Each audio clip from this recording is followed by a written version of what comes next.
तो मैं IIT question number 7 पे आता हूँ। तो देखो ये क्वेश्चन आपका 1 नंबर का पूछा गया था, आईआईटी 2023 में आया था, ठीक है। तो देखो क्या कह रहा है question, the value of integral 0 to 1 minus x cos x cube plus y square d y d x minus 0 to y minus 1 minus y cos x cube plus y square d x d y, ठीक है। तो इसकी value क्या आएगी? तो देखो ये आपका इंटीग्रल कैलकुलस का क्वेश्चन है, इंटीग्रेशन का है, ठीक है। तो आप इसका अगर देखो इसको सॉल्व करने का एक तरीका आपके पास क्या है, इसको आप इंटीग्रेट करो देन उसके बाद सॉल्व करो। बट अगर वैसा आप करोगे तो प्रोसेस काफी लेंथी हो जाएगा आपके पास, ठीक। और दूसरा तरीका क्या है, क्योंकि देखो यहाँ पे इसका इंटीग्रेशन इजीली करना पॉसिबल भी नहीं है, क्योंकि आपके पास कोई ऐसा फंक्शन है नहीं जिसका इंटीग्रेशन ये चीज आता हो डायरेक्टली, ठीक है।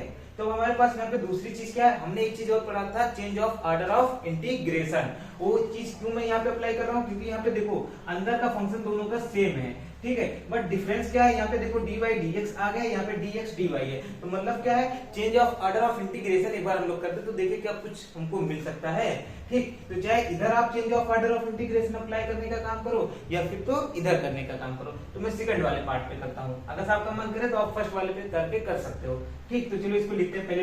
लिमिट इसकी देखो क्या लिखी है, x is equal to 0 to x is equal to 1 minus y, ठीक। इसको चलो हम लोग ऐसे लिख लेते हैं, x is equal to 0 to x is equal to 1 minus y, और दूसरा हमारे पास क्या है, y is equal to 0 to y is equal to 1। ये देखो इतना लिमिट इस वाले इंटीग्रेशन के लिए हमारे पास दी हुई है, ठीक। अब इसको हम लोग ड्रॉ करने का काम करते हैं, इस रीजन को देखने का काम करते हैं।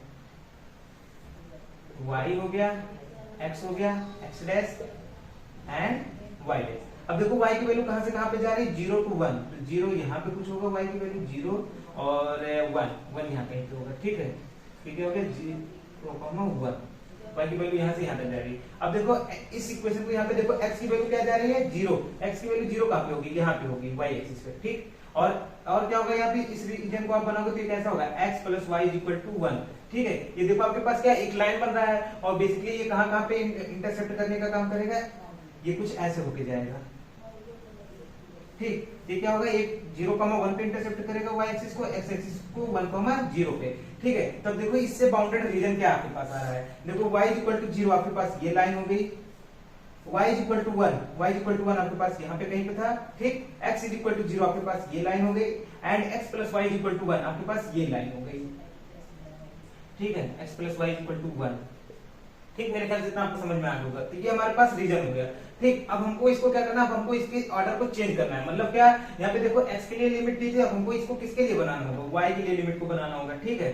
तो देखो जब y के लिए बनाएंगे तो y की वैल्यू देखो कहां से कहां पे जा रही है, तो देखो कि y की वैल्यू यहाँ से स्टार्ट हो रही है, बेसिकली हमारे पास देखो ये बाउंडेड रीजन आया है और इसके अंदर हमको लिमिट को देखना है। तो y की लिमिट कहां से कहां जा रही है, y की लिमिट यहाँ से देखो यहाँ पे जा रही है, इस लाइन से उठ के इस लाइन पे जा रही है। ये वाला लाइन क्या है, ये वाला लाइन है y इज इक्वल टू 0 और ये वाला लाइन क्या है, x plus y is equal to 1 implies that y is equal to क्या आ जाएगा, 1 माइनस x, ठीक है। तो y की लिमिट कहां से कहां जा रही है, 0 टू 1 माइनस x, y की लिमिट जा रही है 0 टू 1 माइनस x, ठीक। ये y की लिमिट हमको पता चल गई और मैंने ऐसे क्वेश्चंस के लिए आपको वीडियोस बनाए कि कैसे लिमिट लेते हैं, ठीक है, कैसे लिमिट लेते हैं। तो पहले आपके पास एक वेरिएबल हो गया, अब दूसरा हमारे पास क्या रहेगा, कांस्टेंट। तो x की वैल्यू कहां से कहां जा रही है, ये देखो 0,0 से 1 पे जा रही है, तो x की वैल्यू कहां से कहां जा रही है, 0 टू 1, ठीक है। तो चलो अब इसको हम लोग पुट करने का काम करते हैं यहाँ पे। तो मेरे ख्याल से इतना आपको समझ में आ गया होगा। इस इंटीग्रेशन को मैं यहाँ पे पुट करने का काम करता हूँ, इसको थोड़ा सा इरेज कर देता हूँ, ठीक। तो देखो पहले हमारे पास क्या लिखा है, 0 to 1 minus x cos x cube plus y square dy dx minus, अब देखो पहले हमको क्या करना है, यहाँ पे कांस्टेंट लिमिट लिखनी है। कांस्टेंट किसके लिए, x के लिए है, तो 0 टू 1 हो जाएगा, ठीक। फिर उसके बाद वेरिएबल के लिए y के लिए क्या हो जाएगा, 0 टू 1 माइनस x, ये हो गया। और इसके अंदर जो फंक्शन है cos x cube plus y square, और क्या हो जाएगा, change of order of integration dx dy था तो क्या हो जाएगा, dy dx, ये बन गया हमारे पास। तो देखो हमारे पास कुछ ऐसा हो गया। अब देखो क्या ये दोनों क्वांटिटी देखो सेम लग रही है ना, दोनों क्वांटिटी सेम है, अगर सेम है तो कट के ये क्या हो जाएंगे, कट जाएंगे और वैल्यू क्या आएगी आपके पास, 0 आएगी। तो टोटल आंसर आपके पास क्या आ गया, 0। तो यहाँ पे देखो कौन सा ऑप्शन दिया, ऑप्शन नंबर ए, ये आपका करेक्ट हो जाएगा। इस क्वेश्चन का आंसर कितना हो जाएगा, 0। तो मेरे ख्याल से आपको ये क्वेश्चन समझ में आ गया होगा दोस्तों। अगर चैनल पे आप नए हो तो प्लीज चैनल को सब्सक्राइब कर दीजिए एंड वीडियो को लाइक एंड शेयर कर दीजिए, जिससे कि आपके दोस्तों की भी हेल्प हो सके। तो थैंक यू, जय हिंद, वंदे मातरम।